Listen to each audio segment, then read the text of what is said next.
Hello, I want to welcome everyone and tell you you're in the right place for the Safety and Health webcast sponsored by Intelex. I'm going to give everyone about a minute to file in and we'll get going in just a short time.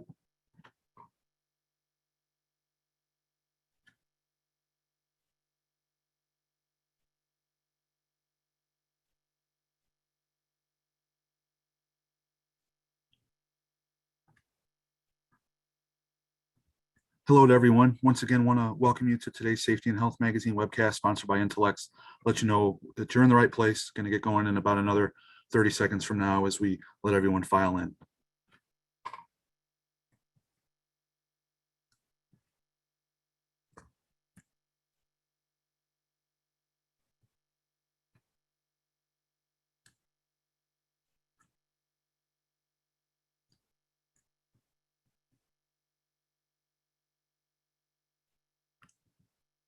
Hello, everyone, and welcome to today's Safety and Health Magazine webcast, Setting Up for Success, the playbook for choosing and implementing the right EHS projects, sponsored by Intelex. My name is Kevin Drewley. I'm an associate editor with Safety and Health Magazine, and we'll be moderating today's session. Thanks for joining us. We hope you all are safe and well. In a few minutes, we'll start our presentation, but first let's review some preliminary items. The views of today's speakers and organizations are their own and may not necessarily reflect those of the National Safety Council or Safety and Health Magazine. Any mention of a commercial enterprise, product, or publication does not necessarily mean the council or magazine endorses those items. At the end of today's webcast, we'll conduct a question and answer session. To ask a question, simply click the Q&A button at the bottom of your screen, type your question, and click the send button. Feel free to ask your question at any time during the presentation. You don't have to wait for the question and answer session to begin. We'll try to answer as many questions as possible, but because of the large number of participants today, we might not get to every question. Any unanswered questions will be forwarded along to today's speakers. At the end of the webcast, you'll be asked to complete a brief evaluation survey. I'll let you know more about that after the presentation. This webcast will be archived so you can access it after today's live event. To view this webcast and all of our past webcasts, please visit safetyandhealthmagazine.com/events. With that, let's go ahead and get started. Our speakers today are Debra Koehler and Scott Gaddis of Intelex. Debra is a certified project management professional and senior director of solution and industry marketing. She has a passion for helping organizations achieve more and be more with technology that makes sense. Scott is vice president, global practice leader, safety and health at Intelex. He leads integration of the EHS Alliance in thought leadership and building partnerships with key clients and other top influencers in EHS. Again, we thank you all for tuning into this presentation. Debra, whenever you're ready, go ahead and take it away.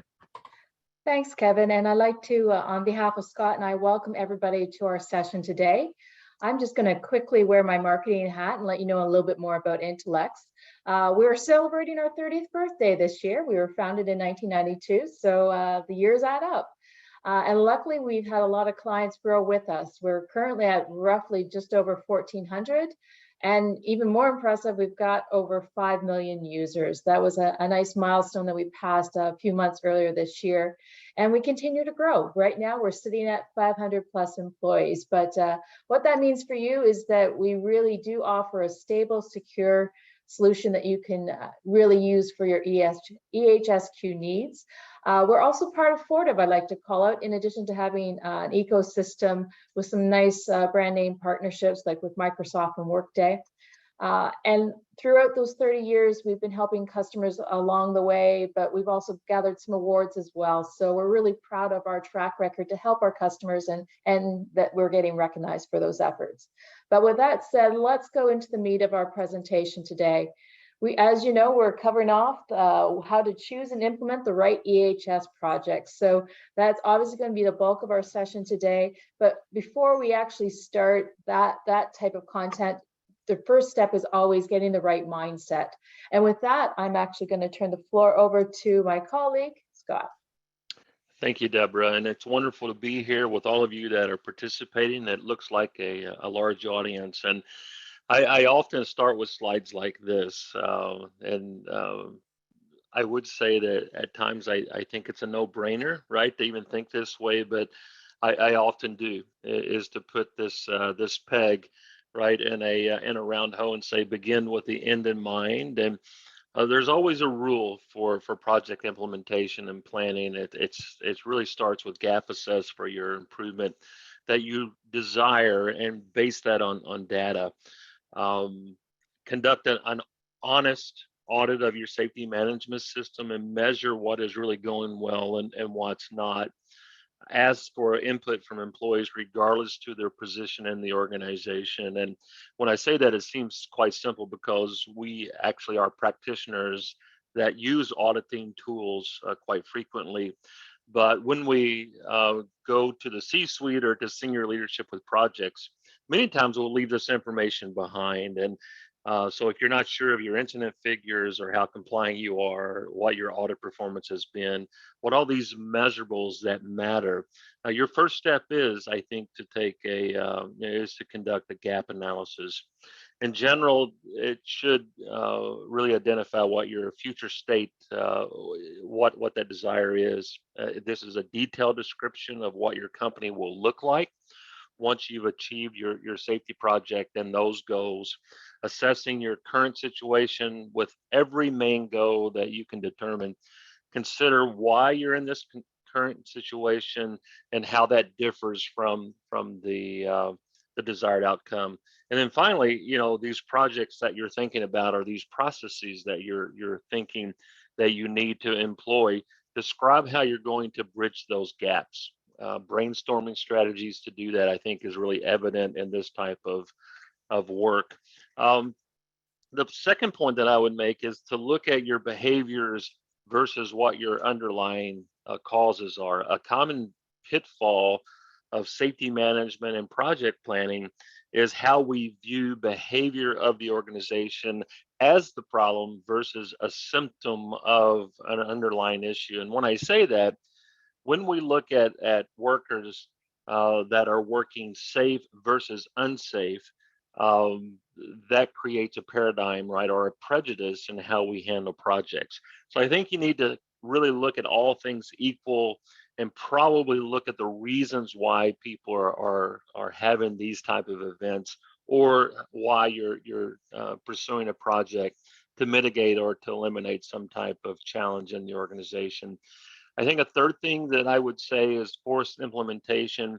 Similarly, think about these safety projects or these EHS projects as they've been implemented. If you've mandated change without gathering feedback from stakeholders, don't be surprised when workers keep doing the same things they've always done because they've been discluded. They've not been brought into the project assignments.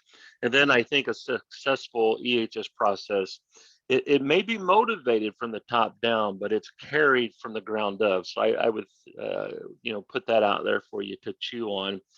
And then keeping track, maybe a fourth ideal from me is electronic management, keeping track of all of your pain points and these opportunities for improvement. They're a logistical nightmare. I know they were for me, and I've spent over 30 years in EHS practice, and I did start all the way back on paper. So I had information laying everywhere. So if you're going to pursue projects, you absolutely have to have the data. Electronic technology is certainly a way to bring that all together.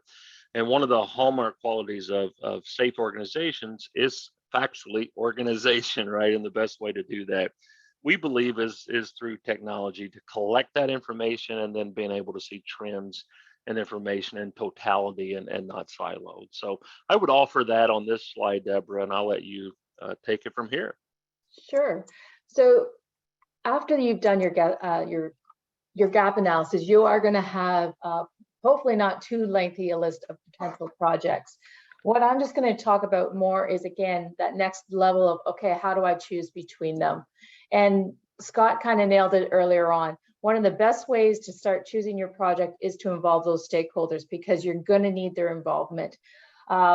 When you are starting to evaluate all the merits of all your projects, one reason why you do want to get stakeholders involved, and trust me, with the 20 years I've been doing for managing projects, it's not usually anything the project team itself that does to help, that lends to the failure. It's the fact that you haven't maybe involved all the external people who may be impacting it. So any stakeholder that maybe has some type of an impact or can basically throw a roadblock up, it's always good to involve them in this.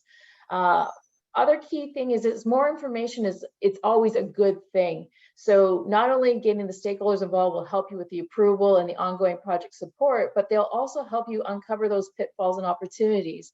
I know a lot of times when it comes to those different projects, by the time you kind of maybe do a wider gathering of information or inputs into your evaluation process, you're going to find out that potentially there's sequencing or dependencies there that you may not have been aware of, that you really can stop your project from going forward. So in order to have a successful project, it's got to get to the end. So if you can identify all of those other pitfalls, opportunities from expanding your network of stakeholders who contribute to choosing the project, that's a good thing. And again, build engagement. I love what Scott said earlier. It's like, it really will be from the ground up to really make your project a success. But that's just kind of my overarching best practice when you want to start choosing your projects. Some actual tips though is, again, take the subjectivity out of the process. I know for a fact everybody's got pet projects, or you get a lot of people are like, you know, if we only did this one project, and unfortunately that means sometimes your stakeholders and yourself and your project team may start getting the blinders on. So you have to try wherever possible to take that subjectivity out of the process. And there are tools available, and I'll talk to that in the next slide. The other key thing here, especially since it's a business environment that we do operate in, you have to evaluate all the projects and costs and impacts. Again, I'm sure I'm speaking to the choir here, we all know this, but the biggest part is maybe that third bullet. Once you get those costs or impacts, it's so important, especially if you're doing the ROI, is to translate that business performance into, or the ROI into business performance terms. For example, it's not necessarily just about, okay, less penalties or a reduction in a certain safety metric that you're looking for. It's the fact that you're going to have maybe one more worker to contribute to the business goals. And when you put it into those positive terms of business impact, you'll have more success and maybe talking the language of the C-suite. It's also very important to consider the strategic implications. I've had numerous projects where, quite frankly, the ROIs weren't there, but they were necessary for future ROIs, or just putting in an enablement platform to get the business to the next level. So those do need to be factored into your analysis at some point of which projects you take. Often, I will let you know, this usually is about timing of projects more than whether or not it's a yay or nay. Because let's face it, a lot of the projects you are having, you do need to get done. This is your workforce safety at risk or at play. You're going to have to do them. It's just maybe a matter of timing of one over the other. And that's where the strategic implications come into play. And then, of course, you always have to use all this information to prepare your recommendation for senior leadership. They're going to be your best supporters and the ones funding it. So you really have to have all of these things kind of laid out in terms of why one project over the other. When I've done these presentations before, you have to be at the ready to say, this is almost like an elevator pitch of why you're saying one project over the other. If you have that, you'll be much better prepared. But let's look at some of the tools that you can use. I know ROI calculators, there's tons out there. I believe OSHA's even got one. I think we have one on our site. They're great for putting together. If you need to put that business case together, that's fantastic. They're out there. The formulas out there as well. But again, my key point here is stress about what it means to the business. If you can do that, then you're talking the terms of leadership. The other key thing that I use all the time is the prioritization matrices. And this is how it gets to be objective and not subjective. The key thing when I've done this with my stakeholders is I take all our projects, I make sure before we even decide, we decide the weighting of what goals they're going to be. And that way, when you get them to do the ranking, they can't sway it to their pet projects or not, because that will happen. Human beings will naturally have favorites. That's just the way it is. But if you can get them to agree ahead of time about what is the priorities of the business and what weighting you should do, it makes your clear-cut recommendation a lot simpler to sell to upper management. Okay.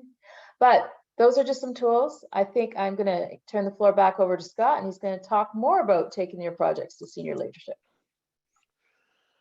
Yeah, that's certainly a big subject, and maybe some of you know on the call, but I was a global leader for Kimberly-Clark for a long time, so I've had to take projects to senior leaders quite often, and I think the thing that I learned, I left Kimberly-Clark and I did the same thing for Bristol-Myers Squibb over in pharma, and then I actually took a spinoff from International Paper.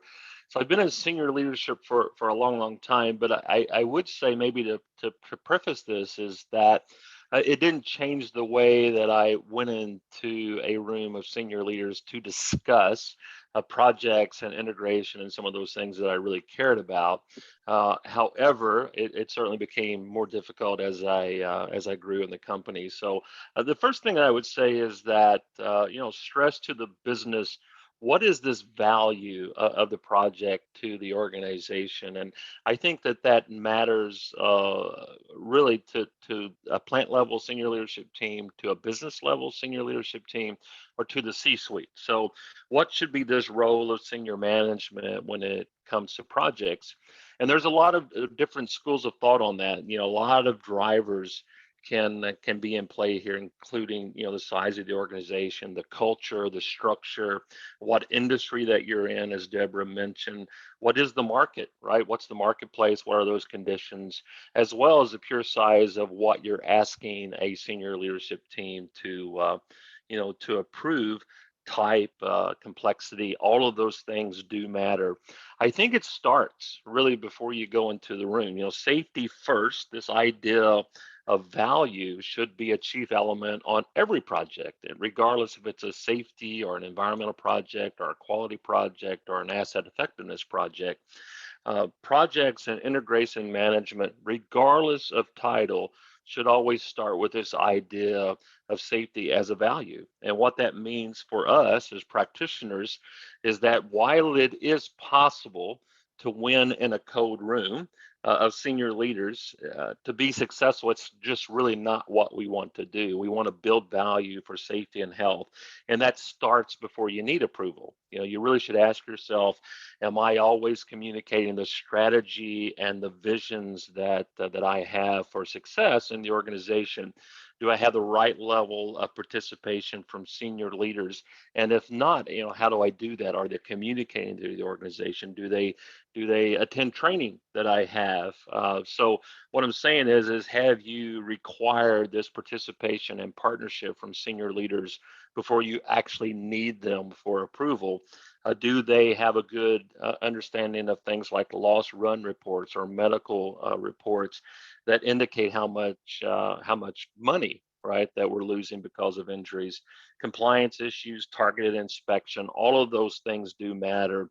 But I say that they do matter before you actually need to go to them, for approval. So some of these are my ideas, I guess, are what I have absolutely kind of bumped up against as I went to senior leaders.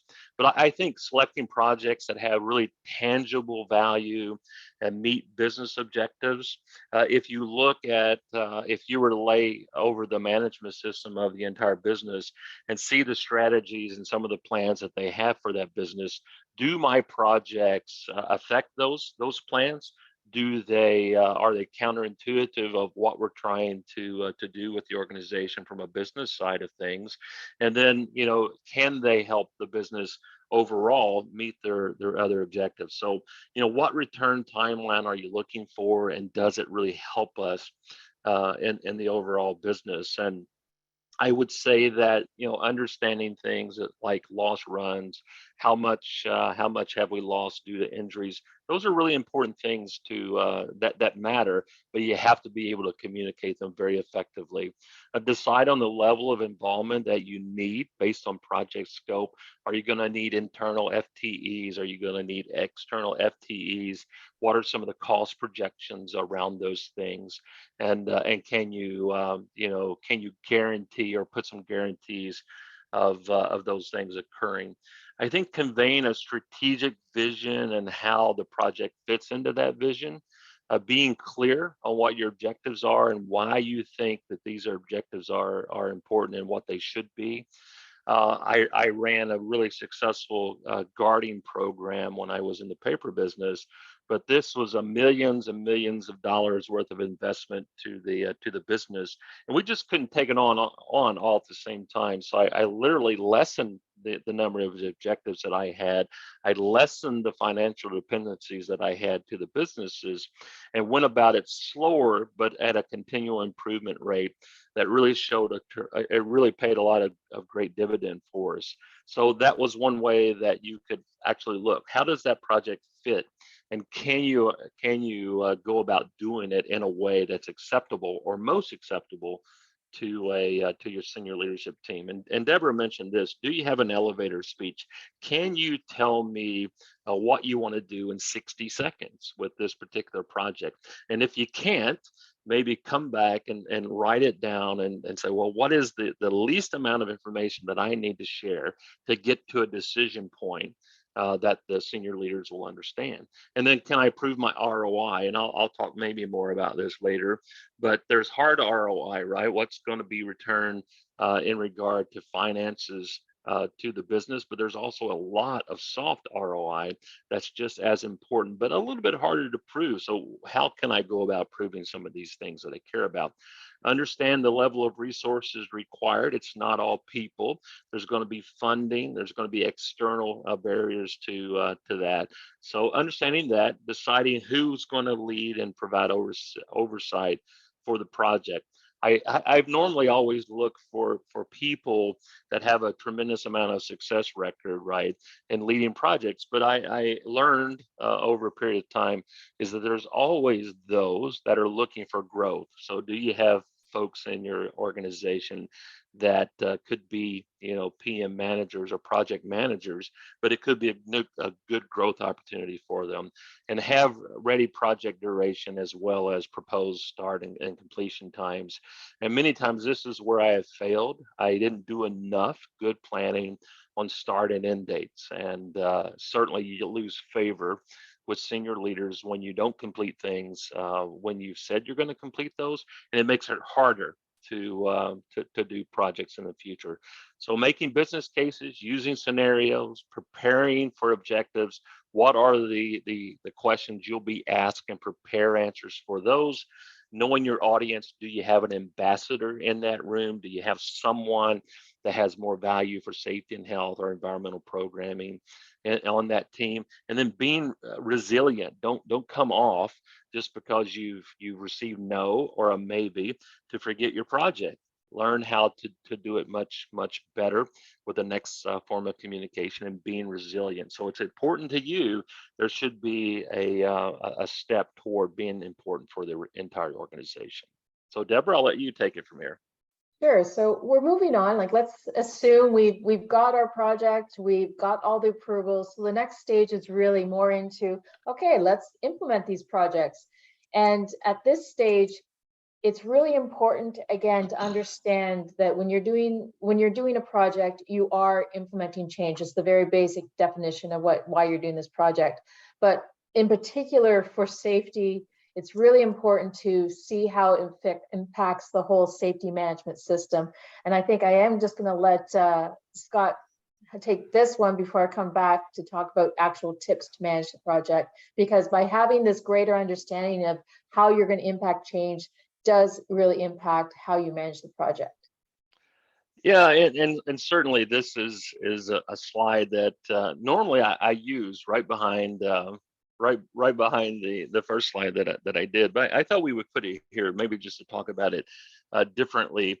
Is that often, I am asked, how do you really start with it? Why do you start with these management systems? Do you have a management system? Is it working? Are there gaps that you don't recognize, as I shared earlier? In implementation, an important key is your management system dormant? You've done this audit, you started looking at your management system. Is it just a bunch of rules and policies or programs laying about, in your safety system or your EHS system? So specific to our discussion, how do you really leverage your safety management system or your EHS management system to move? I would say first look at data, and this is a very short list on the right side of this slide. Is you've got all these sources of data. You have your incidents, you had these observations, whether that be behavior, right, or hazard, or near miss observation. You have all of this information kind of laying out there. What does it tell you? Can you dissect that information to a degree to understand, what my top three things are that I really need to seek control in? Illnesses, I've mentioned loss run reports. I mentioned things such as workers' compensation, occupational health. Am I losing people? Do we have lost time because of the work that they're doing? Claims, hazard analysis, APIs and integrations. Are you integrating already into an electronic platform? So are you using technology, but do you have all of the point solutions that you need to really make it work? I think you really do need to kind of focus on tapping into your management system. And I've used this approach most of my career as I focus on really four things to leverage or to make this safety management system move. Management, leadership, and accountability. Do we have the accountability that we have from the senior leaders in the organization? Are they promoting a culture of value? And it's really, really important, because what I found over my career is that I wish that I had made those circles, weighted, right? So, but because a lot of my time became management problems, as I really had to invest a lot of my time in creating value and maintaining value at the management side of the business, because they are, quote, the decision makers in much of the financial reward that we're trying to accumulate for projects. Second thing is employee behaviors and engagement. And these are not in any certain order, but I'll just talk about them. Many of us talk about behavioral-based safety when we talk about these type of things, but it is really our continuous improvement process. It's how we mentor and coach for the behaviors that we really want to see. It's how our middle management teams affect or effect the way that our work teams work, how they go about doing their daily tasks. A really important function in how people feel about what's going on in the organization. I'm a big advocate for training and education. I talk about that as a lever from the side of capability, how much we know, but the other side of that is, are you asking your work teams or your employee population to give it back? Are you allowing them to have capacity to give back to the organization, what I think is really, really critical in project planning? And then, of course, one that we often talk about, physical control of the work environment. That should be not only an audited feature of your management system, but a big part of many of these projects that you'll pick to do. So have we, good physical control of the work environment? Have we done hazard identification, risk assessment? And have we looked at how we manage some of those things? In regard to levers, right? This is all the way that we feel about the work that we're absolutely doing. So, Debra, I'll let you have it back. Thanks. And again, these themes carry forward into a lot of the project management tips that we're going to chat about. And the first and foremost is formalize the project and the team members. I cannot stress enough how many times my projects have hit a road bump because people who I thought were on the team got pulled in other directions or their day jobs. Because let's face it, a lot of them feel like this is just something extra or over and above their day job. So for this formalized project team and the project and the team members, this really means making sure you've chatted with all of your project team members and that they have the bandwidth and that their managers know the commitment that's required. Nothing is more frustrating to your project management in that you can't get anything done because you're competing with somebody else's limited attention. So this by far and away will help definitely your stress level during your project, but also just hitting all those completion and dates that you're going to have to do to satisfy your project deliverables. Again, secure visible leadership support. And the key word there is visible. If people think this is just under the radar or skunkworks, guess what? It's not going to be top priority for them. And you want to make sure that they know that this project is something that's really supported at the top level. So that way they will get on board quicker. They eventually will, if again, carrot or stick, they'll get on board. But if you can show that visible leadership, it's more likely to be there voluntarily versus otherwise. I'm a huge fan of conducting risk assessments, and I think I'm probably speaking to the choir here because that's the nature of EHS. We deal with risk. But I really like having it more formalized. I have spreadsheets like you would not believe that just list out all the different possible risks that can happen, both internal and external. That's the key point I would probably suggest with this tip, is that you do have to have those both perspectives. If you just focus in on what can happen in your organization, you could get blown away. COVID, the pandemic, for one, has shown that to be very true, that if you're not thinking or keeping that external monitoring going on, you could get caught off guard and your project could go off the rails. Other key thing is prepare a thorough change impact analysis. Again, usually when you've done your gap analysis ahead of time, you know exactly what's going to happen, what you're going to affect, the positive changes, but there will be supplementary impacts that you may not have realized. And that's why I harpen back into that, my point about involving stakeholders who may not be directly related, because all those indirect impacts may come back to hurt your delivery of your project. So it's really important just to kind of think widely. I usually do this as a brainstorming exercise with my project team, and I often will invite my stakeholders or other external third pairs of eyes, just to kind of make sure we are thinking a little bit more widely, so we will have better chances of success. And I do want to stress that marketing does not equal communication. This is probably the second most failure pitfall in when you are project managing, is a lot of folks assume that as long as you push out all these communications, it's the same as marketing. It is not.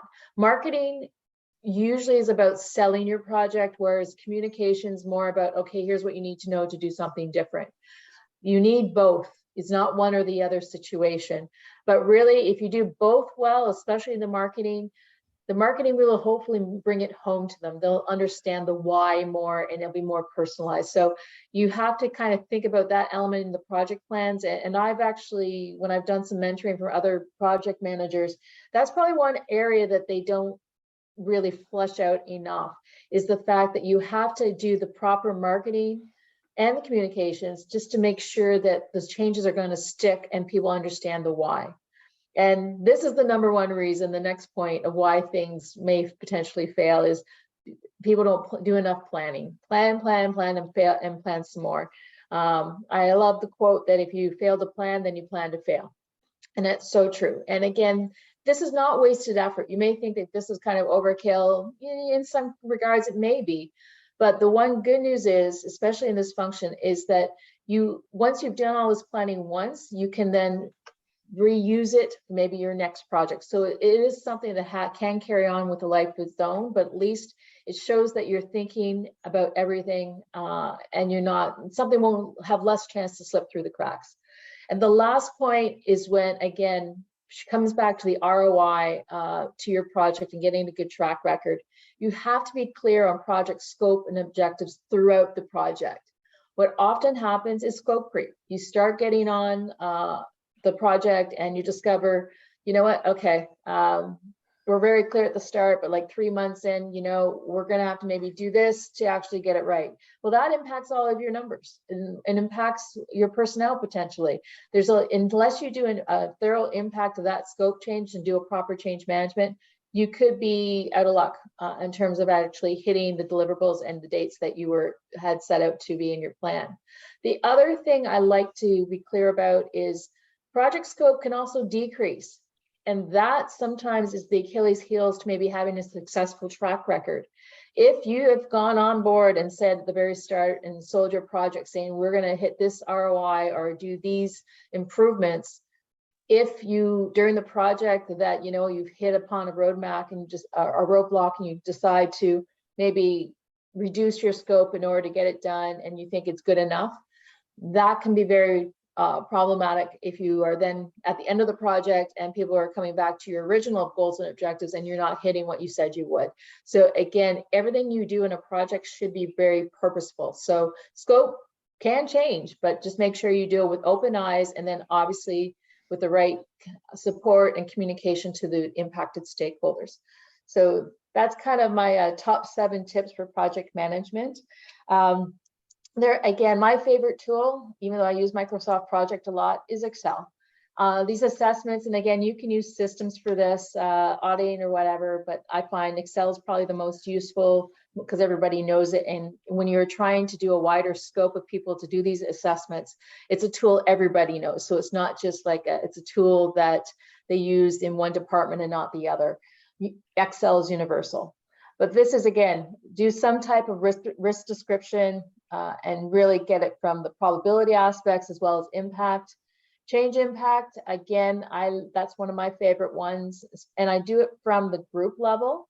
So that way you can be a little bit more objective and not get so lost in the weeds that you get overwhelmed and it just falls flat. And then the stakeholder analysis, again, definitely the best way to start making sure the communications is flowing. And that way you also get the visibility and support you need. And I cannot stress enough, upfront analysis is worth every single second I spend on it. And there are multiple tools, but again, the tool doesn't matter so much as doing the process. If that's what really matters most, is that you've got the systematic thinking about what could go wrong, who needs to be talked to, and what can I do to mitigate any risk. With that, we're now moving into sustaining projects. And again, I'm going to turn the floor back over to Scott. Yeah, I feel like I'm just adding color commentary, right? So I'm that color person on the on this webinar, right? So I mean, I think Debra's done an excellent job in positioning you for great success.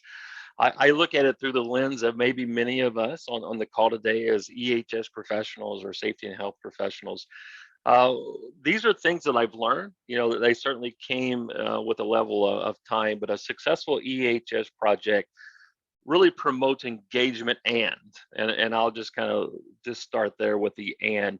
It positions safety and health as a chief value in the organization, and talking about that, make sure that you're seeing these values demonstrated from your leaders at all levels, in both word and deed, and that everyone is held accountable for doing the things that they are supposed to do. Easier said than done. But safety as a value is best viewed as this operational fabric of the organization. It's not a separate function. It's not your function. It's integral to every business activity. And how I would close that thought out is it doesn't start when you need to have a project approved that this discussion starts, right? So this is pre-discussion. This is how you are leading the program. But a successful EHS project promotes engagement, and it is a reflection of the chief value in the organization.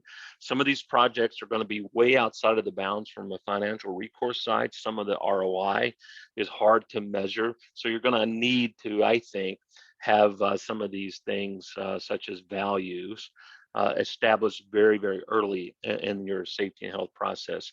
It moves, I think, from a rules and a simply compliance organization to a principled organization that's governed with the right work and the robustness of a management system. So does your safety and health vision really serve as this framework for your project roadmap? And does it guide every aspect of the business by describing what you need to accomplish in order to continue to have sustainable, quality, compliant growth in the organization? So when I say go back to your management system and prove what your needs are, basically by looking at these gaps that you have, and that's a better story than simply showing an ROI from an OSHA data source like TRI or the number of losses that we've had in the organization. Supporting that, I would say, promoting shareholder partnership through increased process participation, seeking multiple perspectives, assess your organization from top to bottom and then inside out. Ask employees what motivates them, what inspires their commitment to safety. Is this project that I'm thinking of, does it align with what you expect? And I'll use an example. I used a guarding project that I did. It cost millions of dollars, for a paper company. And when I tried to sell that to employees, they thought I was slowing down their work. They thought that I was trying to hamper what they wanted to do in the organization. I was making it harder, right, for their daily tasks. But what I was really trying to do, I was trying to keep their hands out of moving equipment, because I had had plenty of loss because people were trying to reach into operating equipment to pull things like jams and some of those things out. So I went to a redundant interlock system. Cost a lot of money, right? But I knew that if we were going to implement that, that that we would certainly, limit loss to my employees. The benefit of it, however, is once I uh, put that program in place, well, maintenance had to work on keeping the machines running. Maintenance had to work on an asset effectiveness plan for preventive maintenance. So a lot of things started happening. We redesigned some of the equipment so it ran better. Uptime went up, downtime, of course, went down. And because of some of the project work that I was doing, we just started seeing improvements in quality and production and asset effectiveness. So seeking multiple prescriptive or multiple input is really, really important. Look for natural safety champions and assemble a vision team for the projects that you care about. It's critical to take time to build a team of dedicated colleagues. I would tell you to do that. And then review your organization's safety goals. What does your senior management team expect you to do before you actually go into this work? So without a clear understanding of what you're expected to do, it's fairly easy, right, to miss the targets. And then if they really do want you to be in a desired state, this is how you're going to be able to get there through your programs. So improving, worker capability and capacity, as I have shared. And then that last point, I think it may be one of the more important things, is that it allows hard and soft ROI to be experienced. How do I feel as an employee by this project? Did I participate in it? Did the project manager and the team listen to my ideas? Did it actually improve my work? And then how I would end this is that perceptions, right? Whether we agree with them or not, they are real. So how people feel and accept change dictates how sustainable you are in leading your EHS projects. So it is really, really critical that they are part of not only your planning process, but your progress toward implementation of these projects that you care about. Debra? Yeah, and with that, again, with the successful project implementation, it really does take a life on its own, as Scott mentions, and you will get that ground up acceptance. So some other kind of sustainment tips here to keep that success going is that you always have to make sure you have that ongoing two-way communication. We know sometimes projects take a lot longer to implement or take hold. It could be anywhere between a couple of months to maybe a couple of years. So throughout that time frame, you have to make sure you're always checking in with the people being impacted by that change. And one in particular call out I like doing for two-way communication is you may have to make sure that you're not tone deaf. And that was another lesson we learned through COVID and Black Lives Matters. What we've happened over the last couple of years is that your projects, while the current ones you may have ongoing, if something happens externally and you've got to adapt, you've got to make sure that you're nimble enough in your projects to maybe take into account how your communications are coming off and to pivot if you have to. But unless you have that two-way communication for that feedback loop, it's going to be a lot harder for you to do that type of sustainment on that front. The other thing is ongoing training. Again, a lot of times what changes you're implementing, be it a new system or a new change in machinery, there's going to be ongoing training, and a lot of times you need to have that refresher training or the why for your processes. And it's always important to keep including the why. And that really kind of speaks back to what I was saying earlier about making sure you're always constantly marketing why you're doing this, not just the communication aspects. And the third point I have there is leverage change ambassadors. And I was very specific in my wording there. Everyone hears about change agents.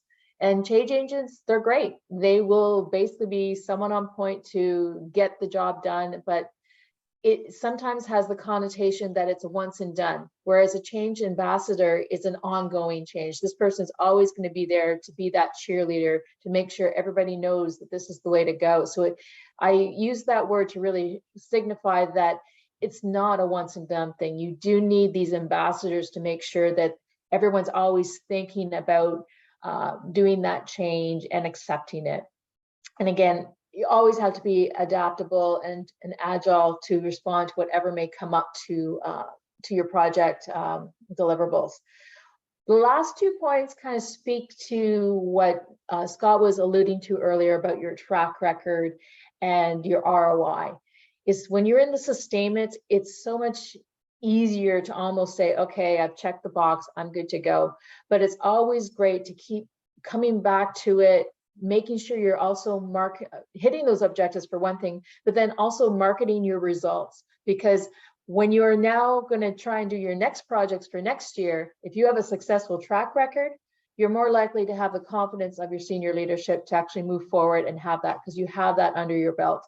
So those are two critical elements that you want to make sure you're continually hitting objectives, because we always know, depending on the project, there'll be a little bit of a hiccup, usually around 2 to 3 months in, once people kind of like, okay, I've done it, now they slip back to back habits. So unless you're always focused on those objectives throughout, people could slide back into bad habits or old habits. Maybe they're not that bad. But it's also this marketing results that, again, that will help you not only for the success of your current project, but help you with your future track record. And that is kind of just where I'm going to leave off in terms of recommended tools for that. Communication tools are huge, especially for the two-way piece. Keeping that uppermost in mind of everybody about why you're doing this change, and having to be able to get them to comment on it or have that engagement with your communications, that'll be critical, because again, it's showing that people are paying attention to what you're saying, and hopefully that's just helping it stick in their minds. And again, to Scott's point, data, and a management system is perfect for handling all that data. It also gives you a good way to keep a real pulse on what's going on in your organization. So all I would say is you are going to really want to maybe adopt some type of technology to help you on those two fronts, because we live in a world of tons of data. So you have to have some means to make sure it doesn't overwhelm you and you can make sense of it. And most of all, you can then communicate it back, not only to your leadership, but to your organization as a whole, about what success you have achieved and what safety record or safety metrics you've now improved upon. But with that said, I think we've come to the question and answer portion of our session today. Thank you. Oh, thank you both. No, excellent and great job, Debra and Scott. Again, we thank you for sharing your insights and expertise. Before we do get going with the Q&A, just want to let everyone know about the evaluation survey we're asking you to complete. The survey will open in a different screen after this webinar. We do appreciate your input, as it's going to help us improve our future webcasts. Once more, if you do want to ask a question today, just click the Q&A button at the bottom of your screen, type your question, and click the send button to submit. If we don't get to your question today, all unanswered questions will be forwarded along to our speakers. So with that, we will get to some questions. First, when you mentioned gap assessment, is there a specific audit tool that you would recommend?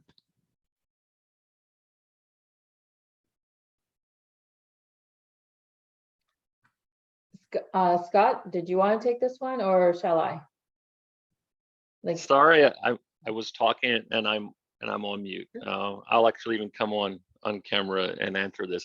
I think there's a couple. Most of us, right, probably are in the U.S., but some of us have global operations. And I tell people this often: go back to your management system, right, and lay that out on your desk and build an audit tool from it. You've got a couple to pick from. I think ISO 45001 is an excellent global tool for you to look at. You can build question sets from that. There are certainly companies that have done that can help with that.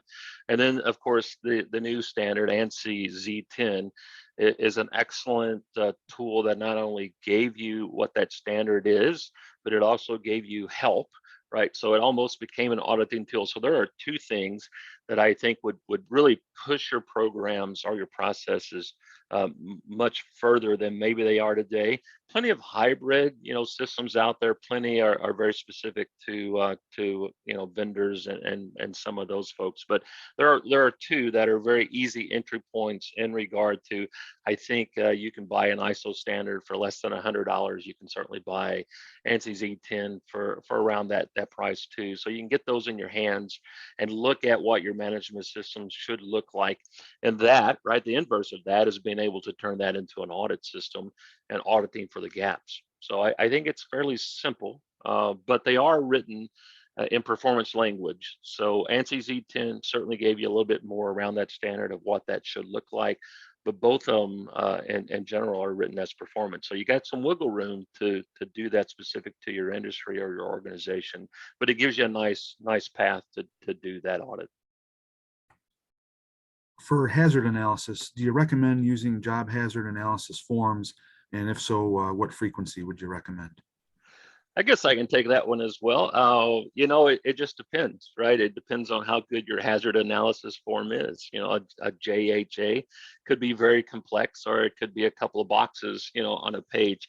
I normally don't do that. So I would tell you that doing hazard analysis in all of the organizations that I've led, whether that at a site level or even when I was a corporate leader, is I try to drive risk understanding very deep in those organizations. So a lot of training, a lot of capability development at the front line. And I've started with a couple of things, is that I've used the HSE risk matrix. You can buy, or you don't have to buy them. You can Google that.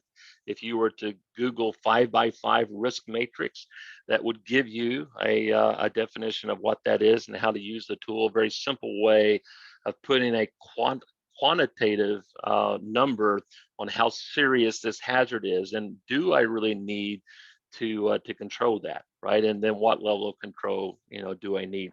I would say this as a commercial: if you want to link into me, I have some of this information. I'm glad to send it to you, just to give you a little bit more information. But I'm Scott Gaddis at LinkedIn, and link in with me. I have a lot of content there, and I'm glad to continue this conversation. But a couple of things, right? So you have a 5x5 risk matrix.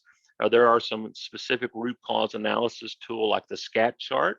The Taproot is a partner of ours at Intellect that does this work on a day-to-day basis. There's a company called SoLogic, right? That's new, that's nimble, that's agile, that can start with this. And of course, 5Y and Fishbone. But the big thing about all of these is they're very subjective to the experience and the capability of the person that's running them. So if you're not able to answer the 5 why questions, right, you're not going to get very far. So I like to position hazard identification and hazard analysis through tools that allow you to get a little bit more quantitative in your approach without being so subjective. So glad to help you with that, but probably more than I'll be able to cover on this webinar. Next one, how important is it to have data, and is technology the only way to assemble or access the data?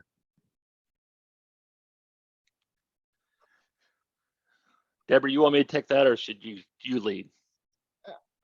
I would say data is always important. And again, I think I've got two answers to this, but I'll go with the one I would love to say. To me, it's the insights you're going to get from the data. So whatever tool you use to get those insights matters the most. But I think you have to get that data and find out what it's telling you. I've seen too many scenarios where people across, like in this profession or the other industries I've worked in, where they get so overwhelmed and on a data point that you've got to almost step back and see what else is going on with your data, because you could be too close to it. But with any type of tool, and this is one benefit of having technology involved, is a lot of times they will have standard reports there that will help you maybe get that objective look at that. So Scott, if you want to maybe add to that, if you want. No, I think I agree with that. No, you don't have to have technology, but one of the things that we've learned, and when I started 30 years ago, I was running DOS-based programs, and I had very fundamental programs like Excel and Word and those things. So I had paper laying everywhere, right? And then my job at the end of the day was trying to accumulate all this stuff and make decisions, and it made me slower. right? And I was not able to react soon enough before I had experienced some type of fracture in the management system at times. It only became a bigger problem when I took over, a business team and then a corporate team. Then I hired business analysts, right, to set on my team to go through all of this information. But I was still 15 or 20 days outside of that decision on some things. I was still paying resources. I had additional FTEs. So certainly one of the reasons that I joined Intellect is because I'm a practitioner that suffered through these things. And what I do for Intellect is actually counsel, coach, mentor on how information can be improved through technology to get it to you so you can make a faster decision that's more nimble, that's more agile, and it's connected. One of the things that we suffered with is that things like SIFs, right, that they kind of pass through our program because we did not identify them. There's all types of those things in our management systems that we don't see it because they're siloed. So I think, using technology to help us be more prescriptive, to help us make better decisions is where I certainly see the greatest impact today. Maybe one day it will make it for us, but today, we're still needed, right? And we still need to have information in front of us to make better decisions. Totally agree with that. I think the last point on the subject there, because again, I've had a long career and I've been there where you've got to hobble all this data together manually. The other big thing is this technology can also make the efficiency of doing that collection and that analysis easier, because a lot of times I look at now some of the project reporting I used to do, it would take me a good week to maybe pull together what now some reporting tools can pull together in like 3 clicks. So it's you can't downgrade or put aside the efficiency benefits of technology. Will help you. Next question. We've got a couple attendees expressing that they're having issues getting senior leaders on board with projects, and in particular, there's an EHS manager of a sawmill and lumber company who says that he's usually met with, well, we've been doing it this way forever and haven't had any problems. To that end, just what ideas might you have for folks to improve, or just to ways that they can show that the improvement of the safety culture is going to be beneficial to production and to the organization at large? Yeah, I can start there. I mean, it's really what I've talked about, for the entire webinar, is that I would start with gap in assessing, the management system, where we have in loss, being able to compile that information. What is our medical cost run? I mean, if you have a threshold financial loss in the business, that's anywhere from $0 to millions of dollars, and you don't need many of those, right? So just because management does not see the problem, it may just simply be because they have not identified the problem, right? So starting with the management system, doing a gap analysis, and then on these things that you care about, that you want to have a project around, do things like a risk matrix. What are the root causes of these things happening? Can I score it, right? Is this a tolerable risk or is it not? Those are two different areas. But if you can quantify them, certainly that gives them more information to make decision points. Outside of that, right, you've got compliance standards that you absolutely have to meet. You have industry standards. So what is subjective to the industry that I'm in? If you're in the sawmill and lumber industry, do you have best-in-class performers that have done things differently than you are, and why? And I'm going to say that it's probably predictable. It's because they've had loss. So simply because you've not had loss does not mean that there's not been catastrophic loss at a competitor's sawmill or lumber yard. So I would look at that information. I've proved a lot of ROI on our competitors when I was running paper or in pharmaceuticals. And then, of course, I think is risk assessment, to me, is the best way to go into a senior management team, is you have proof, and how you prove ROI, if you can prove the level of loss that you'll have in the organization. I think, and again, that's what I'll just add to that, because I wholeheartedly agree with what Scott says. You've got to basically make them aware of what the problem is. And so that's one way to tackle it. The other thing you can take about is that they just don't want change, and it's not their problem, as they may say. What you can take is that, like, well, okay, you don't want to focus on the problem, but maybe do you want to get more positive or more sales? So you go from the whole business improvement angle of it. And so instead of saying, improving just to prevent the risk and that we have a worker injury risk, say it's like, if you had that extra worker for an extra 40 hours a week, let's say, you're going to get 10 more sales. I can tell you every single leadership I've ever met wants more sales or wants more business results. So if you flip the coin, instead of trying to educate them on mitigating the problem, but flip it to say, hey, here's how we can actually improve the business and get more out of this, the profitability angle of it, you might get more attention. Because right now, if they're only thinking about minimizing problems, they're not in the right mindset. So change the mindset to being more about business improvement. Well, thank you. Unfortunately, we're really running up against time on today's presentation, but truly enjoyed it and getting a lot of good feedback. So we thank you both.